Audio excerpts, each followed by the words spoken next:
It really does take patience when you're building a business. And Hmm. also in real estate, which I dedicate myself to full time, to the investing side of it, it's not get rich quick. Things don't usually happen super fast.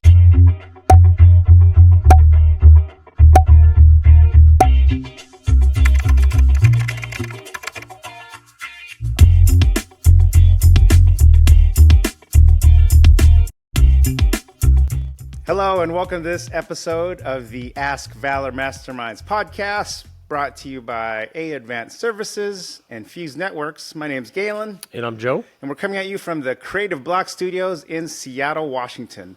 So, Joe, for our new listeners and viewers tuning in for the first time, how do we get this thing started? Sure. So it first started out as a private Facebook group page, and the purpose was just to bring business owners together, kind of like a mastermind group to ask questions, share tips, kind of help each other out within their business. And because we're a marketing company, we get a lot of questions asked to us that don't pertain to marketing. We thought, what a better way than to bring on some different guest speakers to just talk about different topics that are relevant to being in business and running a business. Awesome. Well, thank you for that. So, today's guest, all the way from Texas, virtually, we have Andrea Cwik joining us. Andrea, welcome to the podcast. Hi, thanks for having me. So today's topic, Joe, what are we talking about today? Pushing yourself is where growth happens. All right, so we try to push each other. We're going to really try to get some nitty gritty tips on how to do that. But first, let's go get to know you, Andrea. So tell us who you are and what do you do? Yeah, so I am Andrea Cwik. I'm a full time real estate investor and mentor, and I teach people how to gain time and financial freedom through real estate investing. And how did you get started in the real estate investing world? Yeah, I will make a long story short. Basically, I was grinding in the corporate world, 60 plus hour weeks all the time. And I was climbing up that corporate ladder. But then when I had kids, my shift, my focus really shifted. And so I wanted to spend more time with my family. So I pursued entrepreneurship. And there's been an incredible amount of learning that comes with that. Yep. And I made that shift, but I've never looked back, and it's always been the best decision I've ever made. Awesome. So I'm going to question, what is your why for what you do? My why is one, to leave a legacy for my kids so that they can learn how to have time freedom and financial freedom. And then Hmm. also, my husband and I and our family are very into giving back. And we want to basically help our community and help our world and make an impact with our finances. Nice. Awesome. So you mentioned your pivot from the corporate world into entrepreneurship. So our listeners and viewers a lot of them are entrepreneurs or want to be entrepreneurs. So what has been some early lessons learned as an entrepreneur? Yeah, my early lesson was, that saying, if you build it, they will come. Yeah. After I launched my first business, I built this beautiful website, branded logos, color, everything was super thought through. And when I hit that publish button, I just thought people would come. And so my first lesson learned is I need to create systems and I need to build community and I need to market, which is so important when it comes to business, so people can come. Awesome. So during your entrepreneur journey, what's been the best piece of advice that you've been given? So, one of the best pieces of advice is you can't keep doing the same thing over and over and expect different results. And that was really a game changer for me because it really caused me to take action. And it leads to our topic today, which is getting out of my comfort zone. That was so Hmm. huge. If I kept being in something that was comfortable to me, I was never going to learn and grow. And so for me, one of the first things that I did was actually go to a networking event, which Hmm. I'm friendly, but I'm super shy when I go into a room. And so early on, I remember like following a friend everywhere so that I could just listen in on conversations. But one of the things that I had to learn was I needed to get out of my comfort zone and push myself because being shy didn't serve me. And Yeah. so that was one of my pivotal moments is like, okay, how do I stretch myself to actually talk to people on my own and get out there? And that really releases so much ability to make connections and build partnerships. Awesome. So we're going to get that in a little more detail because it kind of teases what our podcast topic's about. But last question, you mentioned it a little bit. You built a beautiful website, logo, thought out, everything matched. You have everything right on, right? Website, you hit publish, nothing happens. So my question, why is marketing important? It's so important because that's how you actually get the word out to people about what you're doing. You can have an expertise and you could be a world changer, but if Hmm. nobody knows about it, then you're not going to really affect anybody or make impact. And through marketing, you get your word out. And so there's like different channels of marketing, and everyone has a pro and a con, but when you look at it as a diversified portfolio, if you will, and you Yeah. do a lot of different channels, then it all comes together to really elevate your brand and your business. So I'm curious, what has been the best type of marketing that has helped you grow? I mean, there's so many, but one, I would say email marketing has been huge, building that email list. Hmm. And I would also say going to networking events, getting out of my comfort zone and actually meeting people, and then also making social media friends. It's posting regularly, which I need to do even more of, and I want to challenge myself to do more of. But I would say like that is huge. If you can let people know what you're doing every day and be consistent, your Hmm. business will grow. Nice. Awesome.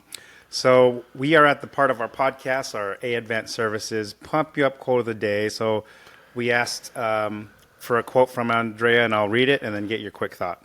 So it comes from Napoleon Hill.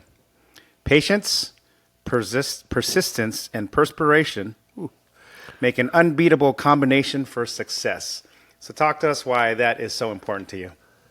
Yeah, I think just like my earlier, comment about what happened when I hit that publish button, it really does take patience when you're building a business. And Hmm. also in real estate, which I dedicate myself to full time, to the investing side of it, it's not get rich quick. Things don't usually happen super fast. When you see a person that's a guru in their space, it's probably because that back end journey was a lot of hard work and it took a lot of time. I would say it's very rare for a person to wake up one day and had not really tried and they have an amazing, flourishing business. It has taken a lot of years of consistency and hard work. And that sweat, that perspiration comes from grinding a lot of hours at the start of your business, but just keeping consistent and doing all the things you can to get the message out about your business. That's awesome. So now we're to the part of our podcast, our Fuse Network's Did You Know segment.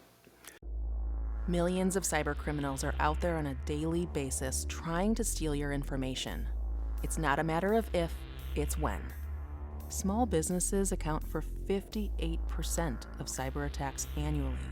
So help your company fight cybercrime and mitigate risk by being proactive. Call Fuse Networks, your local Seattle IT experts at 206-701-6040 for a complimentary IT network and security assessment.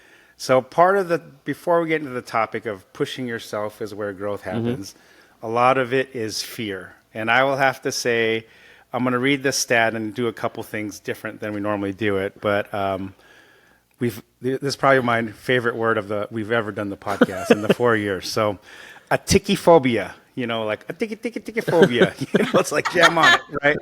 I'm thinking like, yeah, nucleus, right? Jam on it, a tickyphobia.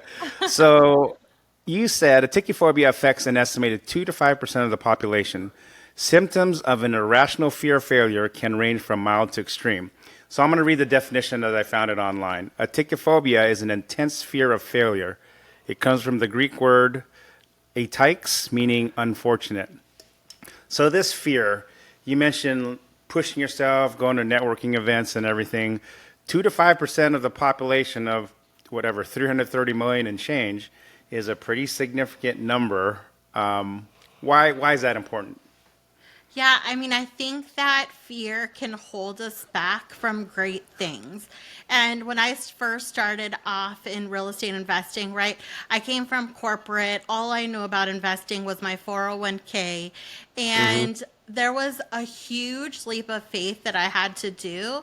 And it actually took me a year to actually take the leap to invest. But in that year, I was under analysis paralysis. I mean, it was like so much fear of, am I doing the right thing? Is this right? Like, yes, all these millionaires and billionaires invest in real estate, but maybe, they have it wrong. Like, there's just so much going back and forth. And so knowing what I know now, I mean, it was the best decision I made to take the leap of faith and not let fear stop me.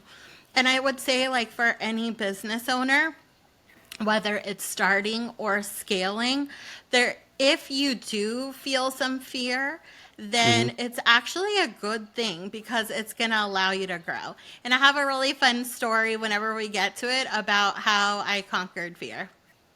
Awesome. So there's some things I found online that what causes the fear of failure, and then I just want to get another thought from you. So anxiety, past experiences, perfectionism, too much focus on results. I think some of these I've probably experienced myself of, you're traumatized from a previous experience. You try something, you fail epically, and then like, why would you try it again? Or you do focus too much on the results. Like I've talked to a lot of business owners. They have a beautiful website, whether we built it or not. Yeah. They push publish, expect everyone to come, and no one does. And then like, oh, our internet marketing never works. And then they'll like, well, it does. You just haven't found it that way. What would you say to entrepreneurs thinking those are their causes of fear of failure? And part of it, you'll tell your story of how you kind of starting to overcome those kind of things. So what would I tell people that right now are feeling like they're just fearful in their tracks? Yes, that they're stuck, because it could be I'm in the corporate world. I want to pivot to being an entrepreneur. But I've heard so many success stories. Oh, 8 out of 10 businesses fail in their first year, and the sky is falling, kind of things. What would you say to that person, that entrepreneur? Yeah, I would say one, other people's story is not your story, first of all. So don't just discredit your journey. Two, sometimes it does take failures and for you to learn and grow. So my first business that I did, I went not fully. I mean, I launched it and it was good, but it wasn't like when I based it off of my competitors, it wasn't as good as my competitors. And so I wanted it to be better, right? And so I kind of in my mind said, I left that business, I failed that business, and I could have just stopped there. But instead, I'm using all of that as a stepping stone for my new business. And through those learnings, and everybody fails, by the way, even the people that you see that's super successful, they still have failed in some sort, but that is all used as a tremendous foundation for when you reach success. And I think that failure helps you grow as a person, correct? So like I like the hashtag fail forward. So my opinion is if you're not failing, then you're not learning. And if you're not learning, then how could you grow as a person or a business owner? Yes, absolutely. So do you see a couple things that entrepreneurs, business people do wrong now in terms of pushing themselves, or when they think they're pushing themselves, but they're really not doing it, if it's like a false narrative or something? What do you see with those entrepreneurs or business people out there? Yeah, that's super interesting. I mean, I would just say that even for myself, like my gauge to know if I'm growing is if I'm uncomfortable with things. So, like, one of the things that I did, my story about overcoming this fear, is Hmm. I went for a speaking competition. So, like I mentioned before, I'm friendly but shy. So, standing in front of a room, giving a speech is probably my nightmare.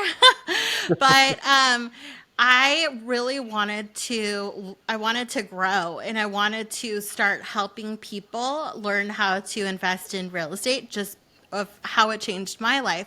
And so in order for me to do that, I felt like I needed to overcome this fear to talk to people. So I entered this speaking competition and I prepared a speech. I was in a room with a judge, and there was like hundreds and hundreds of people that were also in this competition. Well, they segmented us out into different rooms. So my room had about 10 to 15 people, plus the person that was judging. So I'm going to share with you like a vulnerable story because I was prepared in my mind with this speech, but once I got on stage, I froze completely. So Yeah. much so that I started talking and then I realized what I was doing and then I like stayed silent. Meanwhile, I could see the counter because we only were given like 1 minute, so 60 seconds. So I could see the counter and I was like at 15 seconds and Oh it kept no! Oh going. no! And I just like, I was frozen. And then the room started like cheering me on, like, you can do it, you can do it. And I'm like, I froze. And then there was like about 5 seconds left, or maybe 10 at the most. And then I said like a closing statement. One, it was the most embarrassing thing of my life.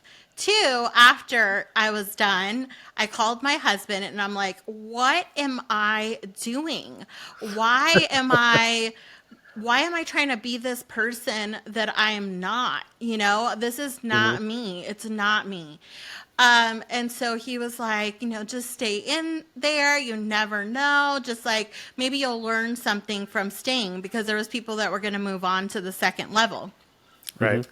Okay, well, I am not even like we all get called into a room. They're announcing the second level people that going on. I'm not even looking because obviously I'm not in it. But then somehow my name is on the board that I moved on to the second level. They must have made a mistake. I'm telling you, because I was not worthy of being called on that second level competition. So that one was for 2 minutes, and so there was a lot of people that were good that did not move on, but I did, and I just remember telling myself, Andrea, this is your moment to push yourself. You can either leave or you can actually just do this. And so I decided that I was going to play some pumped filled music in my headphones and I was going to get really into it. And so I got up on the stage and I delivered my 1 minute speech and then came up with the rest of the minute, the rest of the minute content.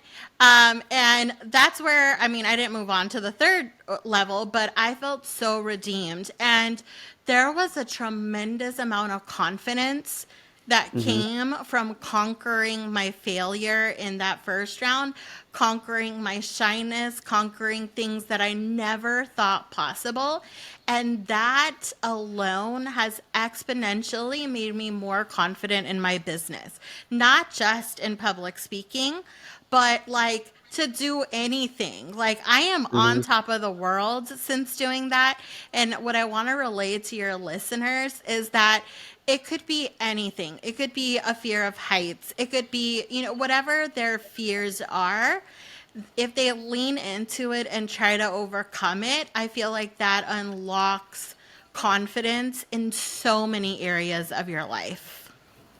Yeah. So you've conquered your atikiphobia. I just want to say the word again. So, People are people going to listening, remember that. I'm going to remember that forever. Atikiphobia is not going to be. my most favorite on the podcast next to nootropics, right? Yeah. Yes, I'm anyway. curious, do you remember what your speech was about?